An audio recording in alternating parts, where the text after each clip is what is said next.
नमस्ते दोस्तों, मैं निखिल स्वागत करता हूं आप सभी का आपके अपने चैनल एनएक्सेस फेयर के ऊपर। और आज हमारे बायो का पहला लेक्चर है। पर लेक्चर स्टार्ट करने से पहले मैं आप सबके साथ कुछ बहुत इंपॉर्टेंट बात डिस्कस करना चाहता हूं। देखो, स्टूडेंट्स ना साइंस को दो तरीके से पढ़ते हैं, पहला है समझ के और दूसरा है रट्टा मार के। पर बायो इन दोनों में से किसी भी कैटेगरी में नहीं आता है, क्योंकि इस सब्जेक्ट के टर्म्स ही ऐसे हैं जिसे याद करना थोड़ा मुश्किल है और समझने की बात को तो छोड़ ही देते हैं। पर देखो, ये प्रॉब्लम ना मेरे साथ भी होती थी। मैं भी लिटरली मैक्सिमम एग्जाम्स में इस सब्जेक्ट को छोड़ के जाता था और खामियाजा भुगतता था। पर जब इस सब्जेक्ट को धीरे धीरे डिफरेंट सोर्सेज, मोस्टली एनसीईआरटी से पढ़ना शुरू किया ना, तो मालूम पड़ा कि ये फिजिक्स की तरह ही बहुत इंटरेस्टिंग है। रट्टा मारने जैसा कुछ भी नहीं है इस सब्जेक्ट में। हाँ, थोड़े टर्म्स हैं अटपटे से, पर इतना एफर्ट तो देना पड़ेगा ना, हिस्ट्री में भी तो करते ही है ना। तो मैं आज से बायो में अपने इसी सिंप्लीफाइड वे ऑफ अंडरस्टैंडिंग को आप तक डिलीवर करूंगा और हमारे लेक्चर का फ्लो कुछ ऐसा होगा। और देखना, आज से आपको बायो में हर वो बात समझ में आएगी जिसे अब तक समझना आपके लिए बहुत डिफिकल्ट था।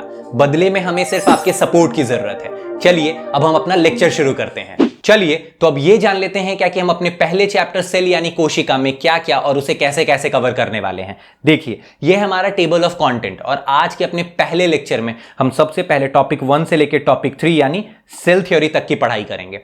टॉपिक 4 से लेकर टॉपिक 6 के हाफ तक की पढ़ाई लेक्चर 2 में और बचे हुए टॉपिक 6 के साथ टॉपिक 7 की पढ़ाई लेक्चर 3 में। और इस तरीके से हमारा पूरा चैप्टर सेल जो है वो खत्म हो जाएगा। चलिए तो बिना किसी देरी के हम अपने पहले टॉपिक इंट्रोडक्शन की शुरुआत करते हैं। चलिए तो अब धीरे धीरे करके हम अपने टॉपिक में आगे बढ़ते हैं और ये जानते हैं क्या कि लाइफ का, जीवन का बेसिक क्राइटेरिया क्या है। देखिए, अगर किसी वस्तु के अंदर अगर जीवन है तो सबसे पहले वो सेल्स के साथ मिलके बना हुआ होगा। उसका शरीर जो है वो सेल्स के साथ मिलके बना हुआ होगा, ठीक है। दूसरा, उसके बॉडी के अंदर ग्रोथ और डेवलपमेंट दोनों हो रहा होगा। जैसे एक बच्चा जब जन्म लेता है तो क्या होता है, उसके शरीर का विकास हम देख पाते हैं ना, ऐसे नहीं देख पाते हैं। जब 20-25 साल के हो जाते हैं तो सेल मतलब हमारे बॉडी का विकास हमें नहीं दिख पाता है। अगर आप जिम करते हो तो आपको दिखता है, आप बोलते हो क्या कि मसल में ग्रोथ हो रहा है मेरे, है ना। वैसे ही बच्चे का जो है वो हम क्या देखते हैं, बच्चे के जो है वो शरीर में विकास हम देख पाते हैं, ब्रेन का विकास देख पाते हैं, हर चीज़ का। तो वही हुआ ग्रोथ एंड डेवलपमेंट। अब क्या देख पाते हैं, अब जो है वो ऑर्गेनिज्म जो है वो अपने ही जैसे दूसरे ऑर्गेनिज्म को रिप्रोड्यूस कर पाएगा या फिर उनका प्रजनन कर पाएगा, ठीक है ना। वो रिप्रोड्यूस कर पाएगा अपने ही जैसे दूसरे ऑर्गेनिज्म का, ठीक है। उसके बाद वो जो है वो अपने आसपास के वातावरण के साथ, एनवायरनमेंट के साथ में क्या करेगा, वो इंटरेक्ट करेगा। जैसे हम भी जो है वो इसी वातावरण में रहते हैं और इसी वातावरण में से जो है वो हम क्या करते हैं, पानी को, सांस को यूज करते हैं ना। तो उसी तरीके से अपने आसपास के वातावरण के साथ क्या करेगा, इंटरेक्ट करेगा और अडेप्ट करेगा अपने आप को। कैसे, जैसे ठंड हो जाती है तो हम क्या करते हैं, हमारी शरीर जो है वो उसी हिसाब से अपने तापमान को एडजस्ट कर लेती है। साथ ही साथ जो है वो क्या करते हैं क्या कि भाई हम जो है वो कंबल वंबल ओढ़ना शुरू कर देते हैं, स्वेटर पहनना शुरू कर देते हैं। तो हमारी शरीर, हम अपने वातावरण के साथ में एडजस्ट करना शुरू करते हैं। उस तरीके से जो है वो हम क्या करते हैं, अपने आप को ढालते हैं, ठीक है ना। तो इंटरैक्ट करते हैं और अडेप्ट करते हैं, ठीक है। और सबसे लास्ट, ये कोई बेसिक क्राइटेरिया नहीं है, बट हम ऐसे देख के जो है वो किसी चीज को जज कर लेते हैं। जैसे हम किसी चीज में, ये पहले के लोग जो है वो इसी तरीके से कि कोई किसी चीज में जीवन है या नहीं वो चीज मालूम करते थे मूवमेंट के थ्रू। जैसे हम जो है वो सबसे पहले क्या, प्लांट को तो नहीं मानते थे कि प्लांट जीवित है। हम जो है वो क्या मानते थे कि सिर्फ जानवर के अंदर जान है या हमारे अंदर जान है, ठीक है ना। और वो कैसे, सबसे पहले इसी चीज से क्या कि भाई हम चल पाते हैं, हम सांस लेते हैं, तो इस वजह से ऐसा है। तो हमें तो पहले पता ही नहीं था कि प्लांट भी जीवित है ना। तो ये चीज है ना, बाद में, हालांकि बाद में ये चीज पता चली, बट ये चीज भी एक क्राइटेरिया थी, है ना। तो ये सारी क्राइटेरिया है क्या कि किसी वस्तु के अंदर जो है वो जीवन है कि नहीं। चलिए अब आगे देखते हैं। अब आगे ये जानते हैं क्या कि बायोलॉजी या जीव विज्ञान की परिभाषा क्या है। क्या है ये, जीवित चीजों का वैज्ञानिक अध्ययन, scientific study of living things. जिस साइंटिफिक सब्जेक्ट में, जिसमें हम जानते हैं क्या कि भाई लिविंग थिंग्स के बारे में पढ़ते हैं, उस चीज को हम क्या कहते हैं, उसी चीज को हम बायोलॉजी कहते हैं, उसी सब्जेक्ट को हम क्या कहते हैं, बायोलॉजी कहते हैं, ठीक है। अब देखो, फादर ऑफ बायोलॉजी कौन है, फादर ऑफ बायोलॉजी कौन है, एरिस्टोटल। इनके बारे में मैंने फोर्स में भी बात की थी। तो यही अरस्तु है, ग्रीक फिलोसोफर है। ये भी पूछ लेता है कभी कभी क्या कि एरिस्टोटल कहाँ के थे, तो वो ग्रीक फिलोसोफर थे, ग्रीस के थे, ठीक है ना। और ये वर्ड बायोलॉजी वर्ड जो है वो किसके द्वारा दिया गया, ये दो साइंटिस्ट के द्वारा दिया गया। एक थे लेमार्क और दूसरे थे ट्राइवेरनस, ठीक है ना, ये चीज भी याद रखना, पेपर में ये क्वेश्चन आता है। अब देखो बायोलॉजी की दो ब्रांचेस हैं, ठीक है ना, एक में पेड़ पौधों के बारे में जानते हैं और एक में जानवरों के बारे में जानते हैं। अक्सर जो है वो पेपर में ये चीज पूछी जाती है, आसान होता है बट कंफ्यूज करने वाला। आज जो है वो इस कंफ्यूजन को खत्म करते हैं। देखो एक होता है बोटनी और एक होता है जूलॉजी। देखो बोटनी में क्या आता है, बोटनी में आता है बोट, है ना, बोटनी में क्या आता है, बोटनी में आता है बोट, है ना, बोटनी में आता है बोट। और ये बोट किस चीज का बना होता है, लकड़ी का, है ना, लकड़ी। और लकड़ी किस चीज से मिलती है, पेड़ पौधों से। तो यहां से जो है वो हमें याद हो जाएगा क्या कि भाई बोटनी, बोटनी में बोट, बोट से लकड़ी, तो पेड़ पौधों की स्टडी को हम क्या कहते हैं, हम बोटनी कहते हैं। और जूलॉजी, अब देखो जूलॉजी, जू में क्या होते हैं, जू में होते हैं जानवर, जू में होते हैं जानवर, है ना, चिड़ियाघर में कौन होते हैं, जानवर होते हैं, तो जू से जानवर, चिड़ियाघर। तो इस तरीके से जानवरों की पढ़ाई को हम क्या कहते हैं, जूलॉजी कहते हैं, ठीक है। अब देखो जूलॉजी के फादर कौन है, एरिस्टोटल ही है। अब मैंने आपको बोला ना क्या कि सबसे पहले हम इसी चीज से जज करते थे क्या कि भाई किसी के अंदर मूवमेंट है कि नहीं, है ना। तो मूवमेंट किसके अंदर था, जानवरों के अंदर मूवमेंट था, हमारे अंदर मूवमेंट था। तो इसी चीज को जो है वो बायोलॉजी के जो फादर थे उन्हीं को जो है वो क्या कहा गया, उन्हीं को जो है वो जूलॉजी का भी फादर कहा गया। और बाद में चल के हमें ये ज्ञान हुआ क्या कि भाई प्लांट के अंदर भी जान है, तो उस चीज के साथ में जो है वो अब फादर ऑफ बोटनी कौन थे, थियोफ्रेस्टस। कौन थे, थियोफ्रेस्टस। पेपर में आने वाला क्वेश्चन है, ठीक है। चलिए अब आगे देखते हैं, कुछ और ब्रांचेस के बारे में जान लेते हैं, पेपर में अक्सर आता रहता है। और धीरे धीरे करके जैसे जैसे हम अपने चैप्टर में आगे जाते जाएंगे, अलग अलग टॉपिक्स पढ़ेंगे, वहां पे भी जो है वो हम ये सब चीज जानेंगे। अब देखो एनाटॉमी, एनाटॉमी में क्या होता है, किसी भी जंतु या किसी भी चीज के अगर हम बॉडी के स्ट्रक्चर के बारे में जब पढ़ते हैं ना, संरचना के बारे में पढ़ते हैं, तो हम उसे क्या कहते हैं, एनाटॉमी कहते हैं, चाहे वो प्लांट हो चाहे वो एनिमल हो, ठीक है। अब देखो पेडोलॉजी, पेडो मीन्स क्या होता है, सॉइल होता है, पेडो मीन्स सॉइल, तो पेडोलॉजी में सॉइल के बारे में पढ़ते हैं, मृदा के बारे में पढ़ते हैं। डर्मेटोलॉजी, डर्मेटोलॉजी में क्या पढ़ते हैं, स्किन के बारे में पढ़ते हैं। जेरेंटोलॉजी में जो है वो हम एजिंग के बारे में पढ़ते हैं और साथ ही साथ एडल्ट्स के बारे में पढ़ते हैं, ठीक है ना, ये चीज हुआ। हर्पेटोलॉजी में क्या पढ़ते हैं, उभयचर, एम्फीबियंस और रेप्टाइल्स के बारे में, ठीक है। ट्रोफोलॉजी में क्या, न्यूट्रिशनल मेथड्स के बारे में पढ़ते हैं, ठीक है। और ऑस्टियोलॉजी में बोन्स के बारे में, हड्डियों के बारे में, ये बहुत इंपॉर्टेंट है, ये पेपर में आता है। ऑप्थेल्मोलॉजी में आई के बारे में, आई के डिसऑर्डर के बारे में पढ़ लें या फिर आई की चिकित्सा के बारे में पढ़ लें, आंखों की चिकित्सा के बारे में, वो ऑप्थेल्मोलॉजी होगा, ठीक है ना। तो ये 3-4 चीजें जो है वो बहुत इंपॉर्टेंट है, जिसमें क्या कि ऑस्टियोलॉजी है, ऑप्थेल्मोलॉजी है, पेडोलॉजी है ना, ये चीज है, जेरेंटोलॉजी है, ये सारी चीजें जो है वो पेपर में पूछी जाती है। देखो ये जो है वो हिंदी में है, आप हिंदी में टेलीग्राम से डाउनलोड कर लेना, मिल जाएगा आपको, ठीक है। चलिए अब हम अपने दूसरे टॉपिक की ओर बढ़ते हैं। चलिए अब धीरे धीरे हम सेल को समझने की कोशिश करते हैं। देखिए ये जो शब्द सेल है वो एक ग्रीक शब्द, यूनानी शब्द सेलुले से लिया गया है, जिसका अर्थ होता है स्मॉल रूम यानी छोटा कमरा, ठीक है। अब जब हम कोशिका या उसकी संरचना का अध्ययन करते हैं, मींस उसके स्ट्रक्चर के बारे में, जब सेल के स्ट्रक्चर या सेल के बारे में जब हम पढ़ते हैं, तो उस स्टडी को क्या कहते हैं, हम उस स्टडी को साइटोलॉजी कहते हैं। बहुत इंपॉर्टेंट है, पेपर में आता है, ठीक है। चलिए अब देखिए थोड़ा सा और विस्तार में हम सेल को समझने की कोशिश करते हैं एक एग्जाम्पल से। देखिए हमारे सामने ना एक बहुत ही सुंदर सा एक बिल्डिंग है, ठीक है ना, और अनफॉर्चुनेटली क्या हुआ उसके साथ, भूकंप में जो है वो टूट के गिर जाता है, वो बिखर जाता है। और जब आप वहां पे जाते हो, आप वहां उस बिल्डिंग के अवशेषों को देखते हो, तो आप क्या देखते हो, आप पाते हो क्या कि यार ये बिल्डिंग ना छोटी छोटी ईंटों से बना हुआ था, ये ईंट से बना हुआ था। तो आप क्या कंक्लूड करते हो, क्या निष्कर्ष निकालते हो, क्या कि भाई ये इतना बड़ा सा इमारत जो था वो छोटी छोटी ईंटों से मतलब मिल के बना था, ठीक है ना। तो हम क्या कह सकते हैं क्या कि ईंट जो है वो इस बिल्डिंग के क्या है, बेसिक यूनिट है, मूल इकाई है ना, बेसिक यूनिट है या फिर मूल इकाई है, ठीक है ना। वैसे ही एक कोई भी लिविंग ऑर्गेनिज्म हो, उसका बेसिक यूनिट क्या होगा, सेल होगा। वो जो है वो सेल के साथ मिल के बना होगा, बहुत सारे सेल मिल के जो है वो टिश्यू बनेंगे, ऑर्गन्स बनेंगे, इस तरीके से वो क्या बनेगा, एक पूरे शरीर की संरचना होगी, एक पूरे लिविंग ऑर्गेनिज्म की संरचना होगी, ठीक है ना। तो ये चीज हम धीरे धीरे करके पढ़ेंगे आगे, मैंने जो है वो आपको यहां पे ही थोड़ा थोड़ा ग्लांस देना शुरू कर दिया, ठीक है। चलिए अब देखते हैं क्या कि भाई 1665 में एक रॉबर्ट हुक करके साइंटिस्ट रहते हैं, ठीक है ना। वो पेड़ के पास बैठे होते हैं, पेड़ के पास बैठे रहते हैं और उन्हें एक चुल मच जाती है। क्या बचती है, क्योंकि भाई वो एक बार्क से, वो तने से जो है वो क्या करते हैं, क्योंकि भाई एक छाल जो है वो खींच के ले आते हैं, है ना, छाल जो है वो नोच के ले आते हैं और वो क्या करते हैं, अपने माइक्रोस्कोप के नीचे जो है प्रिमिटिव माइक्रोस्कोप बहुत पुराना माइक्रोस्कोप है ना, तो उसके नीचे जो है वो रख देते हैं और रखने के बाद उन्हें कैसा ढांचा दिखता है, उन्हें जो है वो कुछ ऐसा ढांचा दिखता है जिसे हम हनीकॉम्ब स्ट्रक्चर कहते हैं। क्या कहते हैं? मधुमक्खी के छत्ते जैसा जो है वो उन्हें ढांचा दिखता है, उन्होंने इसे हनीकॉम्ब कहा, मधुमक्खी का छत्ता जैसा कहा, ठीक है ना। तो वो हनीकॉम्ब स्ट्रक्चर देखने को मिलता है और वो ये कहते हैं क्या कि भाई ये जो पूरा ये जो छाल था, ये जो छाल था पेड़ का, वो कैसा दिख रहा है? ये तो छोटे छोटे मैट्रिक्स जैसा दिख रहा है, छोटे छोटे मैट्रिक्स। क्या मैट्रिक्स जो है वो मैथ्स की कॉपी में मैट्रिक्स बनता था ना, ऐसा ये चीज। तो ये ऐसे ऐसे बॉक्सेस का बना हुआ है यार। तो इन्हें समझ में आता है क्या कि भाई ये तो छोटे छोटे कमरों का बना हुआ है और उस कमरे को क्या कह रहे थे? सेलुले। वही शब्द जो है वहां से जो है वो उन्होंने क्या निकाला? इन छोटे कमरों को क्या नाम दे दिया? सेल नाम दे दिया, ठीक है ना। तो इस तरीके से सेल नाम पड़ गया, ठीक है। और ये सेल कैसे थे? ये डेड सेल थे, इसमें कोई भी मूवमेंट नहीं था, ठीक है ना, ये मरा हुआ सेल था, ठीक। अब देखो ये जो है ये था वो ओरिजिनल स्ट्रक्चर, ऐसा ही कुछ ओरिजिनल स्ट्रक्चर था जो उन्हें देखने को मिला था। इस स्ट्रक्चर को क्या कहते हैं? हनीकॉम्ब स्ट्रक्चर कहते हैं, हनीकॉम्ब स्ट्रक्चर कहते हैं, ठीक है ना। ये है हनीकॉम्ब स्ट्रक्चर। अच्छा ठीक है, मुझे एक हिस्ट्री का क्वेश्चन याद आ गया। आप मुझे ये बताओ क्या कि भाई बंगाल का ऐसा कौन सा नवाब था, बंगाल का ऐसा कौन सा नवाब था जिसने अंग्रेजों को जो है वो मधुमक्खी का छत्ता बुलाया था, हनीकॉम्ब बुलाया था, ठीक है ना। एग्जाम्पल कमेंट में आप मुझे बताना, ठीक है। चलिए अब आगे बढ़े। देखिए अब देखो, अब एक बात बताओ, क्लास में ना दो टाइप के बच्चे होते हैं, एक होते हैं फ्रंट बेंचर, है ना, एक फ्रंट बेंचर्स होते हैं, ठीक है, और एक बैक बेंचर्स होते हैं ना, एक बैक बेंचर होते हैं। अब इन दोनों में ना एक बात बताओ कि भाई दोनों में किसके अंदर जो है, किस फ्रंट बेंचर के अंदर या फिर बैक बेंचर के अंदर, किसके अंदर सबसे ज्यादा कंपटीशन की भावना होगी?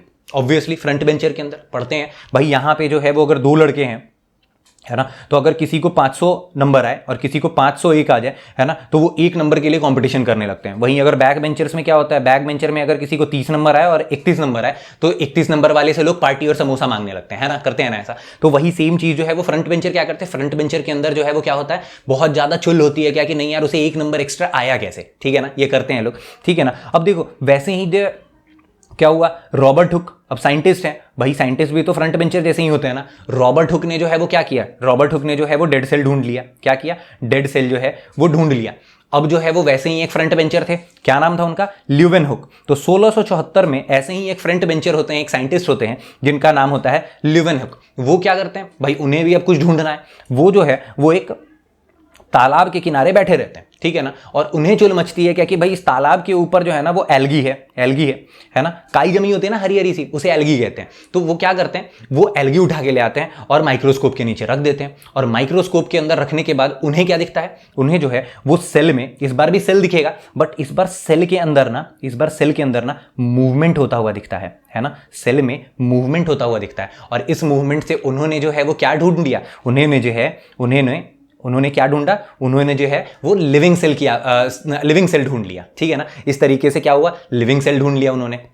अब देखो यहां पे जो है वो उन्होंने कैसा इंप्रूव्ड माइक्रोस्कोप यूज किया। ऑब्वियसली माइक्रोस्कोप थोड़ा तो कुछ साल बीता तो माइक्रोस्कोप में भी कुछ डिस्कवरीज हुई, कुछ इन्वेंशंस हुए और वो इंप्रूव होता चला गया। और इन्हें जो है वो क्या कहते हैं? इन्हें जो है वो फादर ऑफ माइक्रोबायोलॉजी कहते हैं। पेपर में आने वाला क्वेश्चन क्या कि भाई फादर ऑफ माइक्रोबायोलॉजी कौन है? ल्यूवेनहुक, ठीक है ना, एवी ल्यूवेनहुक, ठीक है। चलिए तो अब तक हमने क्या क्या बात पढ़ी उसको समराइज कर लेते हैं। देखिए क्या है, 1665 में रॉबर्ट हुक यही है रॉबर्ट हुक ने जो है वो कॉर्क सेल्स के थ्रू उसको कहां रखा था? प्राइमिटिव माइक्रोस्कोप के अंदर रखा और क्या ढूंढ लिया?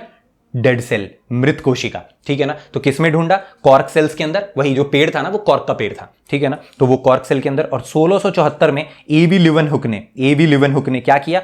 पॉन्ड वाटर के अंदर एल्गी को उठाया, शैवाल को निकाला और इंप्रूव्ड माइक्रोस्कोप के अंदर रखा और क्या ढूंढ लिया? लिविंग सेल ढूंढ लिया, ठीक है ना। क्या ढूंढ लिया? लिविंग सेल ढूंढ लिया। तो ये पूरा जो है ये जो पूरा स्लाइड है, ये पूरा स्लाइड बहुत इंपॉर्टेंट है। 1665 1674 साल भी इंपॉर्टेंट है क्योंकि बहुत बारी पेपर में जो है वो खास करके एसएससी सीजीएल में ये ज्यादा करके पूछते हैं, ठीक है ना। रॉबर्ट हुक, एवी ल्यूवेनहुक, साथ ही साथ कॉर्क सेल, कौन सा सेल था? कॉर्क सेल था। यहां पे क्या था? यहां पे पॉन्ड वाटर था या एल्गी, दोनों में से कुछ भी एक हो सकता है। साथ ही साथ जो है वो यहां पे पूछेगा क्या कि डेड सेल किसने ढूंढा, लिविंग सेल किसने ढूंढा, ये सारी बातें। तो ये सब आपको समझ में आया। चलिए अब हम अपने अगले टॉपिक पे बढ़ते हैं। चलिए तो अब कोशिका सिद्धांत यानी सेल थ्योरी को समझने की कोशिश करते हैं। देखिए साइंटिस्ट ने क्या किया था? साइंटिस्ट ने सेल को लेके कुछ मूल सिद्धांत बनाए थे, कुछ फंडामेंटल कॉन्सेप्ट्स बनाए थे और उसी को कहते हैं सेल थ्योरी। देखते हैं क्या क्या थे वो। देखिए 1838 से 39 के बीच में दो जीव वैज्ञानिक थे, ठीक है ना। कौन थे? स्क्लिडेन और स्वॉन। इन्होंने जो है वो सेल थ्योरी दिया, इन्होंने कोशिका सिद्धांत दिया। तो पेपर में क्वेश्चन आएगा क्या कि भाई सेल थ्योरी दिया किसने था? स्क्लिडेन एंड स्वान ने। ठीक है, साल जो है वो अक्सर नहीं पूछा जाता है इसमें, तो यहां पे आप छोड़ सकते हो, बट देख लेना, 2-3 बार देखोगे तो याद हो जाएगा। ठीक है ना। अब ये दो सिद्धांत कौन कौन से थे? शुरुआत में 2 सिद्धांत है, और ये 2 सिद्धांत क्या थे? देखो भाई क्या कह रहे हैं, कोशिका जीवन का मूल इकाई है, बेसिक यूनिट ऑफ लाइफ है। Cell is the basic unit of life. अब ये बेसिक यूनिट ऑफ लाइफ के बारे में मैंने अभी आपको जो है वो जब बिल्डिंग वाला एग्जांपल दिया था तो बताया था क्या कि सेल जो है वो बेसिक यूनिट होगा, और वो बेसिक यूनिट कहां से आता है? सेल थ्योरी से आता है। ठीक है ना। अब देखिए दूसरा क्या दिया, सभी जीवित वस्तु पौधे या जानवर कोशिकाओं से बनी होती हैं। ठीक है ना। और क्या कह रहे हैं कि बेसिक यूनिट क्या है? बेसिक यूनिट सेल है। तो बेसिक यूनिट क्या है? देखो सबसे पहले क्या बताया कि बेसिक यूनिट, मूल यूनिट जो है वो क्या है? मूल इकाई क्या है? मूल इकाई जो है वो सेल है, और सेल से ही जो है वो क्या, पेड़ पौधे बने हुए हैं, है ना। प्लांट या फिर एनिमल जो है वो किस चीज से बने हुए हैं? प्लांट या एनिमल सेल से बने हुए हैं। ठीक है ना। तो कोई भी जीवित वस्तु हो, प्लांट हो या एनिमल हो, वो किस चीज से बना हुआ है? सेल है, और उसका मूल इकाई क्या होगा? सेल ही होगा। ठीक है, मीन सेल के नीचे और कुछ नहीं, ये चीज। ठीक है, समझ आया। चलिए अब आगे देखते हैं। अब क्या हुआ 1855 में, मैंने बोला ना ये फ्रंट बेंचर्स होते हैं साइंटिस्ट, और ये कुछ ना कुछ जो है वो हमेशा इंप्रूवमेंट या फिर कुछ ना कुछ सोचते रहते हैं, कुछ थ्योरी देते रहते हैं। ठीक है ना। अब एक ने स्क्लिडेन एंड स्वान ने कुछ ढूंढ लिया था, तो अगला साइंटिस्ट भी तो कुछ ना कुछ करेगा ना। वैसे ही साइंटिस्ट थे वर्चाउ, है ना। इन्होंने क्या किया? इन्होंने विस्तार किया इसी कोशिका सिद्धांत में, और एक थ्योरी और जोड़ दिया। अब वो एक थ्योरी क्या था?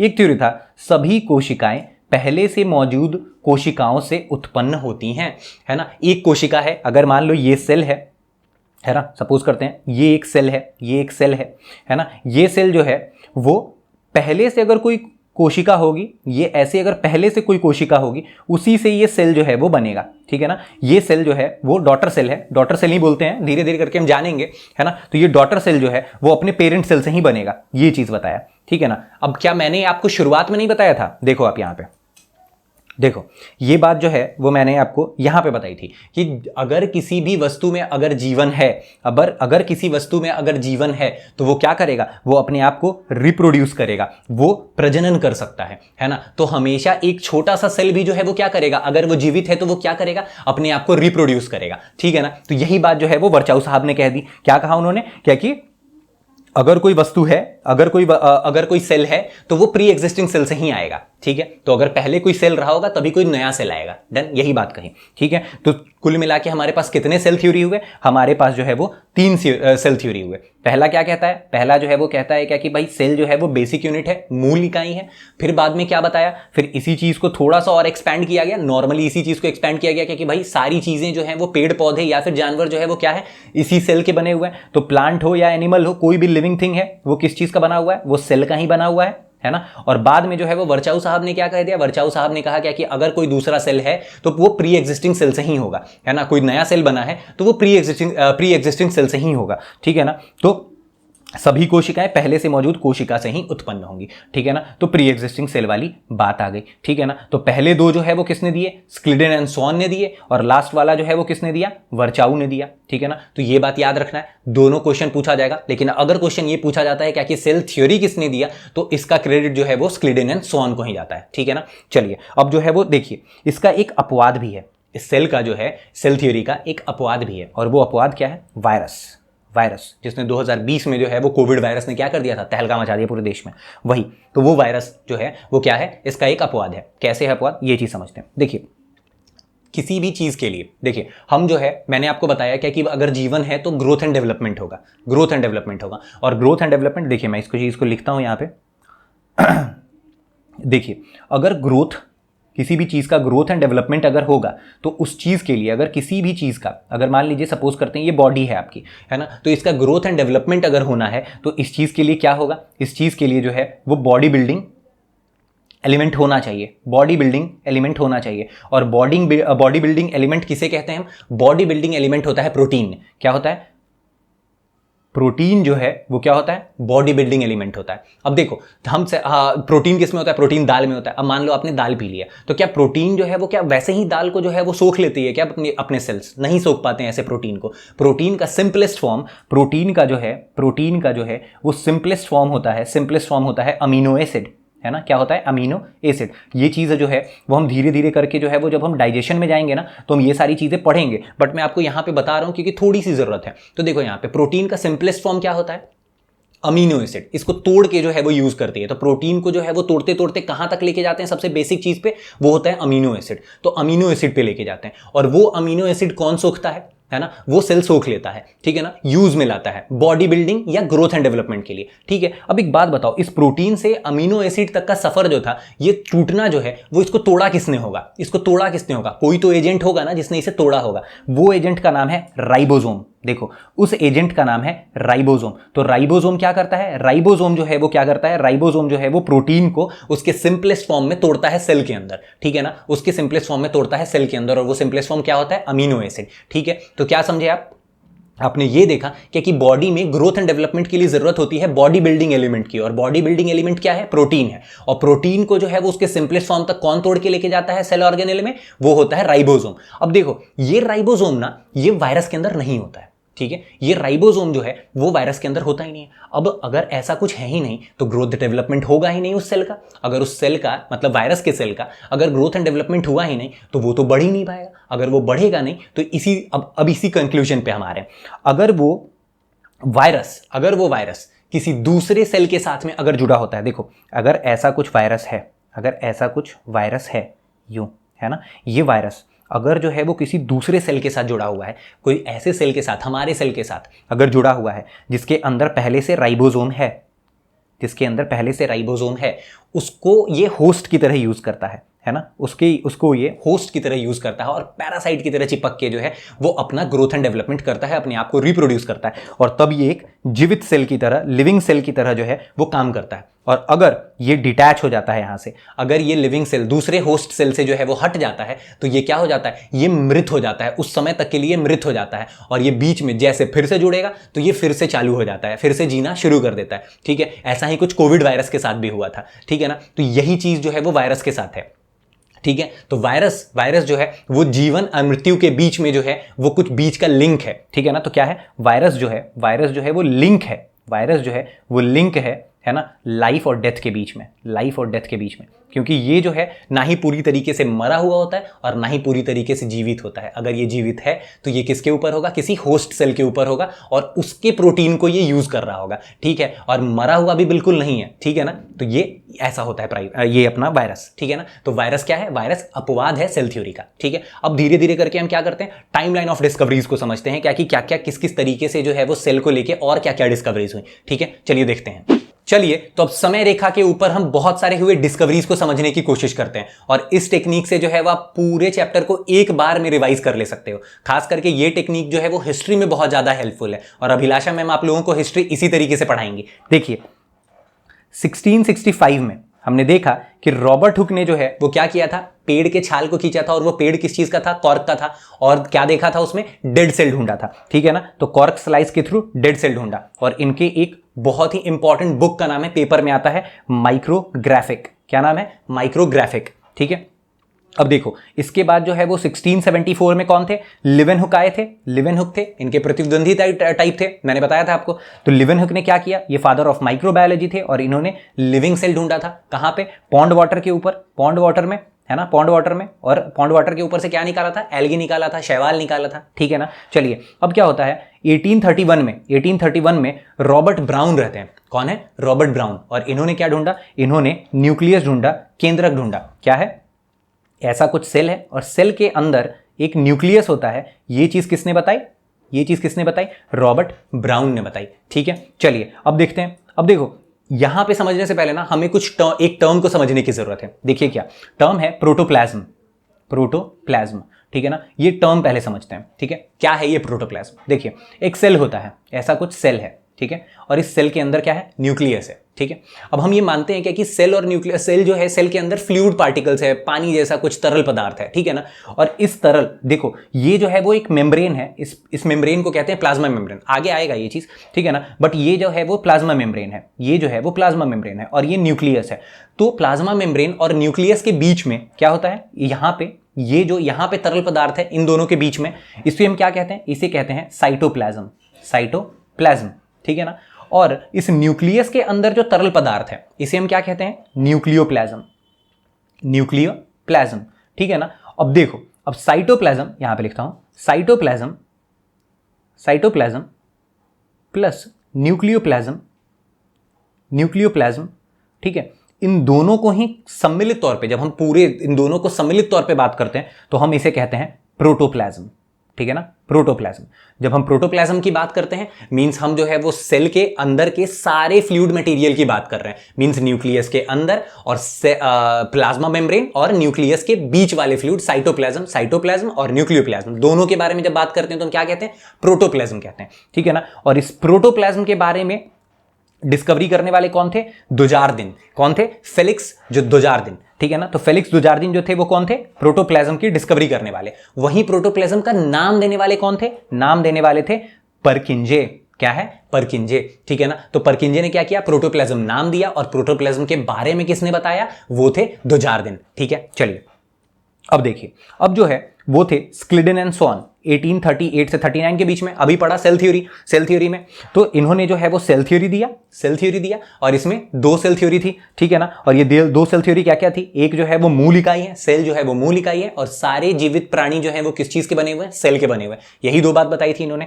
और इसी चीज को जो है वो 1855 में, 1855 में जो है वो किसने एक्सपैंड किया था? वर्चाउ साहब ने एक्सपैंड किया। वर्चाउ ने क्या किया? एक्सपैंड किया, और ये बताया क्या कि अगर कोई सेल है तो वो प्री एग्जिस्टिंग सेल से आया होगा, पहले वाले किसी सेल से आया होगा, ठीक है। तो प्री एग्जिस्टिंग सेल वाली बात किसने कही? वर्चाउ साहब ने कही, ठीक है।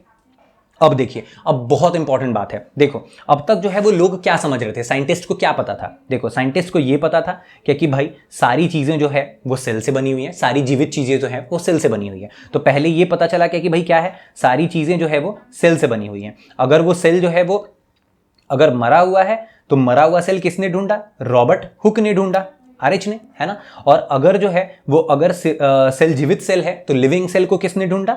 इसको जो है वो लिवन हुक ने ढूंढा, एलएच ने ढूंढा, लिविन और लिवन, है ना। तो लिविंग सेल, लिवन हुक, ठीक है ना। इस तरीके से याद कर सकते हैं। तो सेल ढूंढा। अब सेल के अंदर अगर न्यूक्लियस को ढूंढा, सेल के अंदर अगर न्यूक्लियस को ढूंढा तो इसको किसने ढूंढा? रॉबर्ट ब्राउन ने ढूंढा, आरबी ने ढूंढा, ठीक है ना। अब जो है ये प्रोटोप्लाज्म की अगर बात करें, क्या करें? प्रोटोप्लाज्म की बात करें मींस साइटोप्लाज्म प्लस न्यूक्लियोप्लाज्म। अगर हम इन दोनों की बात करें तो इसको किसने ढूंढा? इसको जो है वो दुजार्दिन ने ढूंढा। और इस प्रोटोप्लाज्म के नाम को किसने दिया? इसके नाम को जो है वो परकिंजे ने दिया, है ना, परकिंजे ने दिया, ठीक है ना। ये चीज तो अब तक हमने ये बात की, बट अभी मैंने ये नहीं बोला क्या कि भाई सेल के अंदर जो है वो बहुत सारे और कंपोनेंट्स होते हैं, जो आने वाले लेक्चर्स में पढ़ेंगे। बहुत सारे और कंपोनेंट्स होते हैं, जैसे माइटोकॉन्ड्रिया है, राइबोसोम है, लाइसोसोम है ना, गोल्गी बॉडी है, ये सारी चीजें हैं। तो इन सब चीजों के बारे में तो बात ही नहीं हुई। तो तब तक जो है ना वो ऐसे माइक्रोस्कोप बने ही नहीं थे, वो सेल को ही देखने लायक माइक्रोस्कोप थे।